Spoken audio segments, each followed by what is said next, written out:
que ocorre muitas vezes o que se faz hoje de propaganda em relação a ser humanizado ou não, né? Humanizado não é um título, não existe um título para isso. Humanizado é um comportamento, né? Um resgate de valores humanos com a utilização da tecnologia que o próprio ser humano inventou, mas apenas em casos necessários, né? Eu já falei aqui de humanização várias vezes, o que significa o que é humanização para mim, né? E o que ocorre é que muitas vezes tem uma propaganda ou tem alguma instituição que diz, aqui nós somos humanizados, né? Mas o que eu vejo em várias instituições, né? Não estou sendo pontual com essa específica, porque como eu disse, isso acontece em várias.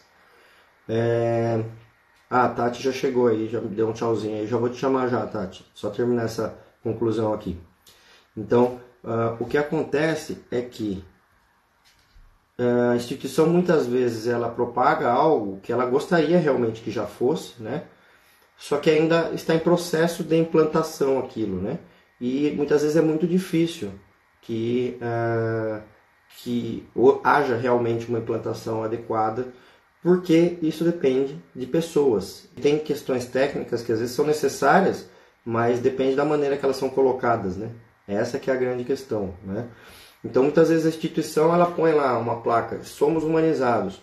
Só que se existisse uma Bíblia da humanização, né, um tratado de humanização com capítulos, né, tem pessoas que ainda estão no capítulo 1, outras no capítulo 2, outras já estão no capítulo 50. Se tiver 100 capítulos, uma coisa eu posso garantir que ninguém chegou no 100º capítulo, nem eu, nem ninguém que trabalha com humanização, a gente está sempre aprendendo, né? E talvez quando a gente estiver chegando perto do 100º capítulo já vai ter sido publicado mais 50 novos capítulos, ou seja, a gente vai sempre aprendendo em relação à humanização, né?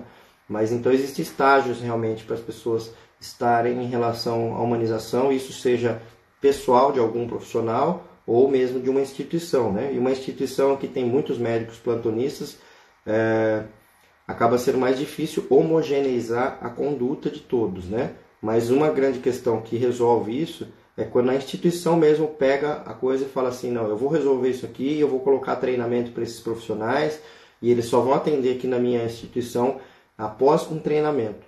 Porque não sei se vocês sabem, mas aqui no Brasil, a imensa maioria, pelo menos, aliás, eu vou falar 100%, de todos os lugares que eu já trabalhei até hoje, e não foram poucos, eu já fiz plantão em pelo menos 40 hospitais desde que eu me formei.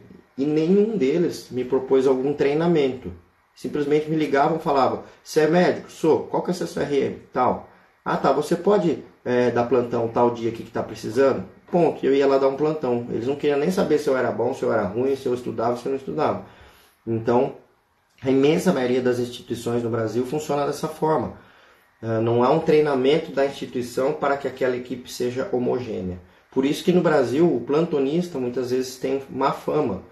Porque se tem lá 10 plantonistas muito bons, só que tem um ruim, e esse ruim acaba entrando numa roleta russa da pessoa cair bem naquele dia dele, a instituição leva má fama, porque fala, é ruim a instituição, não dá para saber. Vai que eu caio no dia daquele médico lá, que é o médico que não é legal, né?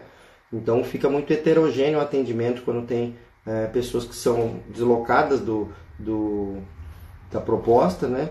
E principalmente quando a instituição não propõe um treinamento por ela própria. E isso depende de várias questões também, não é falta de vontade, às vezes é falta de recurso, falta de tempo e falta de várias coisas. No dia que eu descobri